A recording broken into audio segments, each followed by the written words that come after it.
For 26 years, I thought I'd been told the truth, but I was wrong. Alexandra, my father rasped, his bony fingers fumbling for my hand. What is it? I leaned forward from my chair beside the bed, realizing that he was the only one who ever called me by my full name. Grasping my hand, he drew me closer, bringing my palm to his face. I'm sorry, he whispered. Sorry? Whatever for? I refused to believe this dear man had a need to apologize to me for anything. For not telling you sooner. If your mother were still alive, she would have said something long before now. Said something about what? I tried to ignore an odd fluttering in my stomach. For a long moment, he didn't reply. Then he surprised me by saying it was about my adoption. It had been private, handled by an attorney, and though I had never been given many details about it beyond a few basic facts, my father seemed to have some sort of related, long overdue information he wanted to share with me now. When your mother and I flew to Pennsylvania to get you, we met your birth grandmother, he began, telling me what I already knew, how she had handed me to them in the Philadelphia airport, wrapped in the baby quilt that was now tucked away in the linen closet in my apartment in Portland.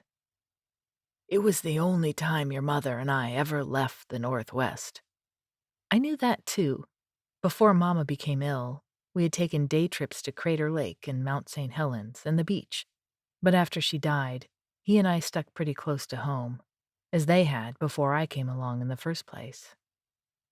It pained your grandmother to give you up. I nodded again, wondering where he was going with this, what he so desperately needed to tell me.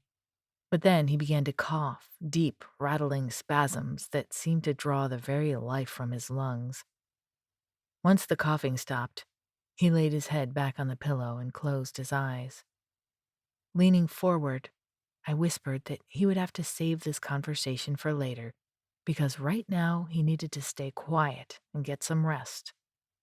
The cancer that had started in his kidneys was in his lungs and probably working its way into his brain. Looking at his sad, sunken face now, I imagined the cells splitting over and over. I willed them to stop, to rewind, but I knew it was too late. After I washed the morning dishes, I bathed my father and turned him.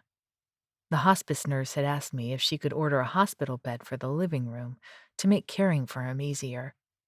But he wanted to die in his own room, the one he had slept in for the last 52 years, the one he'd shared with Mama. At his request, I played Bach's Sei Gegruset on his old stereo, and then, after he took a few spoonfuls of vegetable soup for lunch, he asked me to read to him, nodding to his old worn King James Bible on the bedside table. I opened it to Psalm 23, wanting something familiar, words I wouldn't stumble over. I read, "The Lord is my shepherd," and then was interrupted by my cell phone trilling in my jeans pocket. Go ahead, Dad said. Maybe it's your sweetheart. His lips moved as if trying to smile. I stood, digging out my phone. It was indeed James, his voice somber as he asked how we were doing. Getting by? I didn't want to give too many details with Dad listening. How's your project coming along? It was the week before midterms, and James had a big presentation due the next day for his master's in counseling program. Ah, I get it, he said, his voice softer, deeper. You're there with your dad right now. Uh-huh. I understand. Just tell me, are you all right? I mean, relatively speaking. You hanging in there? Trying. That's my girl.